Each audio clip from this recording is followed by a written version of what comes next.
1. Introduction. Did you know that chronic diseases like obesity, type 2 diabetes, heart disease, and cancer contribute to nearly 88% of deaths in America, and that almost 70% of these are preventable? With longer life expectancy, our aging population faces more health challenges, but the good news is that simple lifestyle changes can make a huge difference. Nutrition, physical activity, and preventive care have been proven to not only manage but prevent many of these conditions altogether. In this video, we'll explore how individuals, policymakers, and communities can come together to tackle chronic diseases head-on. From practical health tips to the role of public education and policy, you'll learn how small, strategic changes can lead to healthier lives for everyone. Ready to discover how to transform your health and protect your future? Let's dive in. 1.1. Overview of chronic diseases. Chronic diseases are defined in the literature in different ways. Common to most definitions is that chronic diseases are characterized by one or more of the following. They are of long duration, they are slow to progress, and there is no known cure. Examples of chronic diseases include diabetes, heart disease, and obesity. People with chronic diseases account for a disproportionate level of healthcare costs. In the US, 7 out of every 10 deaths are caused by chronic diseases. Chronic diseases are widespread not only in the US, but also in many other countries. Chronic diseases such as diabetes, heart disease, stroke, cancer, and chronic respiratory diseases account for more deaths than all other causes of death. It is important to diagnose or screen for chronic diseases early in order to initiate treatment and prevent the disease from deteriorating and leading to significant morbidity and mortality. A significant percentage of heart disease and type 2 diabetes, and a notable percentage of cancer could be prevented with early diagnosis and management. In addition to the substantial morbidity and mortality associated with these diseases, chronic diseases result in financial costs to payers. As the prevalence of chronic diseases continues to increase, so do related healthcare expenses, which results in a significant financial burden. Healthcare expenses related to diabetes, for example, are expected to increase significantly in the coming years. In addition, chronic diseases result in an emotional burden to those afflicted with chronic diseases and an economic and productivity loss to society. Overall health-related productivity loss to employers from chronic disease amounted to a significant sum. 2. The role of diet. Nutrition plays a significant role in preventing chronic diseases. A healthy diet can protect the body and reduce the risk of developing heart disease, cancer, and type 2 diabetes. Dietary interventions have been used for the treatment of these diseases. Certain dietary patterns have a major impact on health. For example, the Mediterranean diet is rich in fruits, vegetables, herbs, nuts, and whole grains, with some dairy and a low intake of red and processed meat along with a liberal intake of red wine. This dietary pattern has been associated with a lower risk of various chronic diseases. Other types of dietary patterns that have gained attention for their potential health impacts are plant-based diets, which are rich in fruits, vegetables, nuts, seeds, and whole grains, but avoid or minimize animal products and have further subcategories. Vegan diets exclude all animal products, whereas vegetarians avoid consumption of an animal's flesh. Semi-vegetarian or flexitarian diets consist mainly of plant foods, but include small amounts of meat, poultry, and fish. Nutrient-rich foods contain vitamins, minerals, complex carbohydrates, lean protein, and healthy fats. Fruits and vegetables, whole grains, nuts, and seeds are examples of nutrient-rich foods. The consumption of a variety of nutrient-dense foods within and across food groups, especially fruits, vegetables, nuts, and seeds, is associated with health-promoting outcomes. Added sugars provide calories without nutrients and can contribute to weight gain and dental cavities. Individuals should consume less than 10% of calories from added sugars. Diets high in ultra-processed foods and sugary beverages are associated with an increased risk of weight gain, obesity, cardiovascular disease, and type 2 diabetes. Overall, research findings support a variety of dietary patterns to promote the lowering of diseases. A common characteristic of dietary patterns associated with the prevention of chronic disease is the increased consumption of nutrient-dense, nourishing foods, while reducing less nutrient-dense options. There is not one right way to eat. Rather, a nourishing, enjoyable way of eating involves choosing a variety of nutrient-rich foods in appropriate portions while paying attention to hunger and fullness cues. 3. Physical activity and its benefits. Many types of evidence verify the proposition that physical activity reduces the risk of morbidity and mortality from a host of chronic diseases. For patients with diseases such as diabetes, coronary disease, or obesity, physical activity in the form of exercise training can prevent premature mortality caused by these conditions. There are also other important benefits to be realized from physical activity. It contributes to improved cardiovascular health, provides some protection in managing body weight by burning calories, improves mental health, provides some level of protection against anxiety and depression, improves self-efficacy, increases self-esteem and general well-being, improves blood pressure, increases health-related mobility and function, helps develop skills and abilities in individuals, and reduces overall feelings of aggression. Public health officials recommend meeting the following physical activity guidelines in populations aged 6 years and older. Regular aerobic exercise on each day of the week at a moderate level of intensity participates in cumulative activities of the level and amount that can contribute to overall good health and can minimize health risks. A large number of barriers to daily physical activity participation at a level sufficient to significantly benefit health have been identified for both young adults and older adults. Young adults listed time, enjoyment, and accessibility to the activity as the three greatest deterrents to participation. For older adults, lack of time, health, and support from a spouse or a group plan of action were equally significant. In summary, there are numerous barriers to each adult group participating in physical activity, including lack of time, enjoyment of the exercise, open space, accessibility, and support for other activities and teammates. Losing weight and getting on a weight loss program are not the main motivations. In fact, for most populations, it is not even in the top 2 motivations.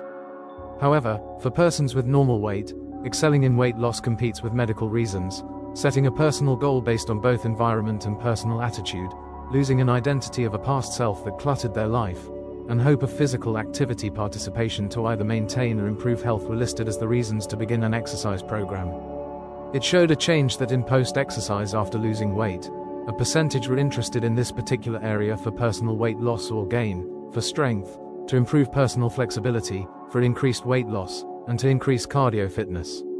In exercise itself, repetition showed that time, enjoyment, and the personal attainment of the goal were the largest reasons to maintain an interest in daily physical activity, in which health ranked 5th, not 1st, when it was used as an inducement to start an activity.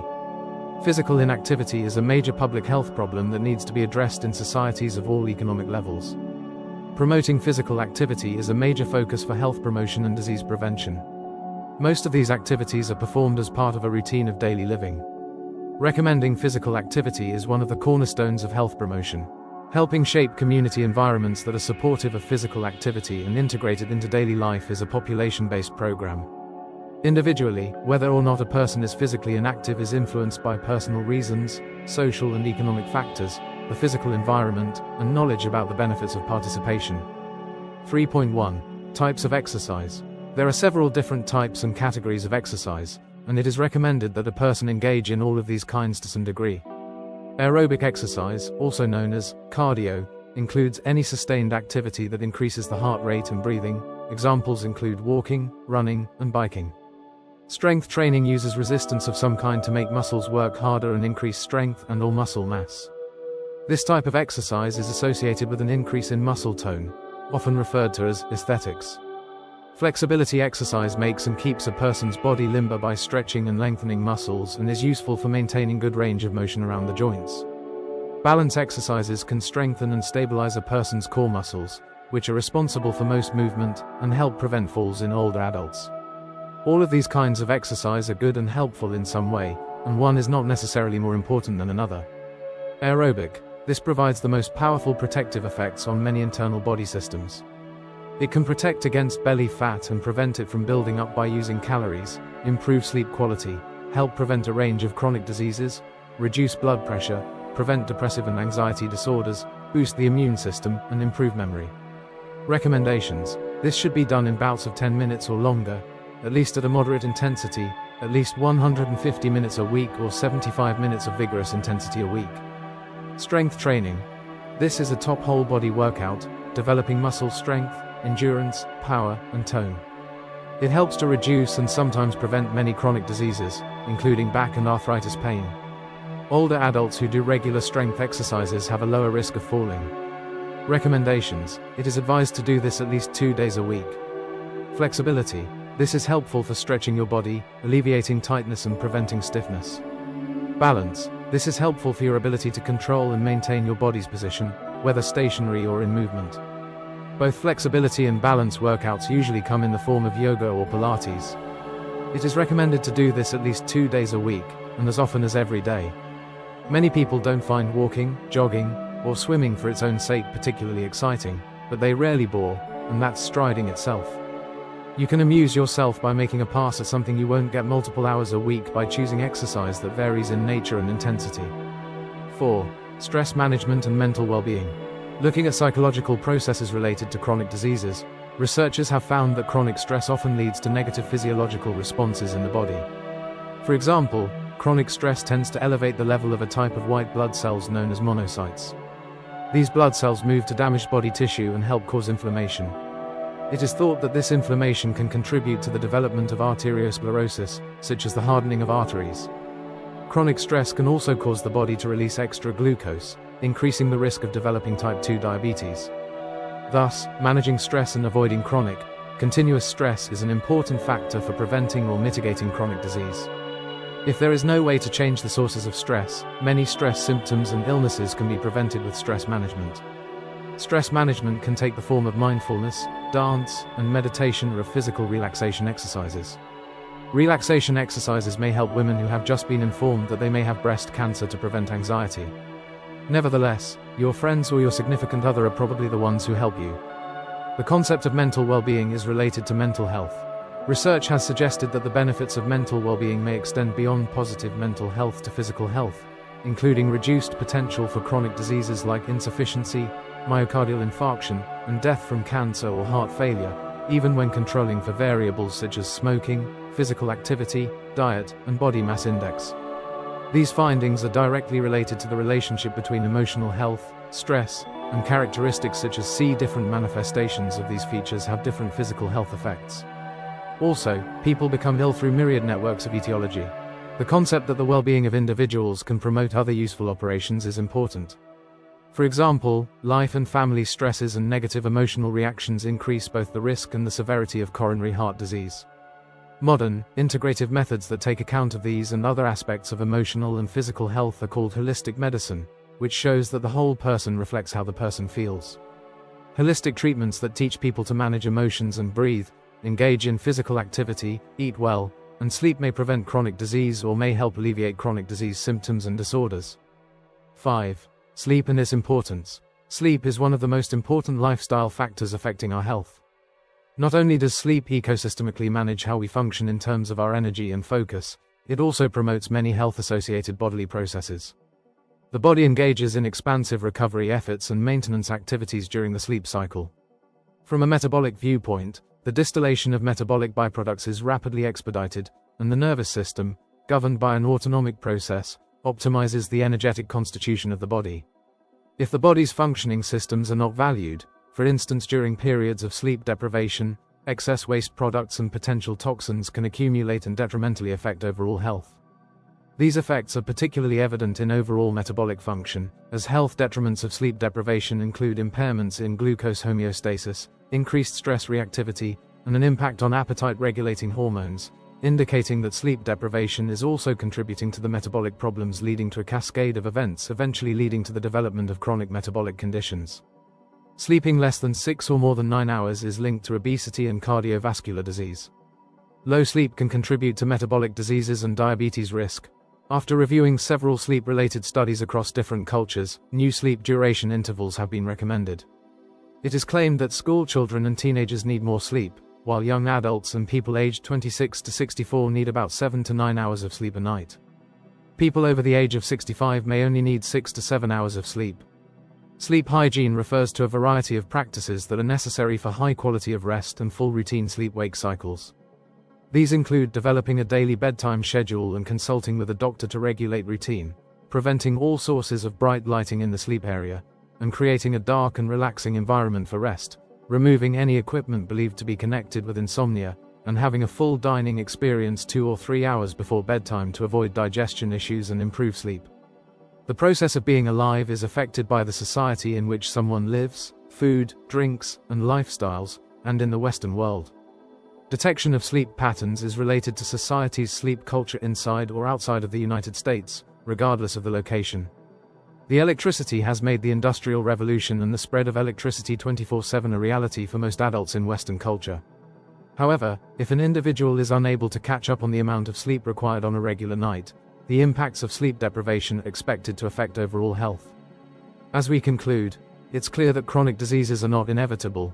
They're often preventable through simple yet powerful lifestyle changes. From adopting a nutritious diet and staying physically active to managing stress, getting quality sleep, and making informed health choices, every small step counts. Remember, your health is your most valuable asset, and the time to act is now. If this video has inspired you to take control of your health, don't leave without giving it a thumbs up.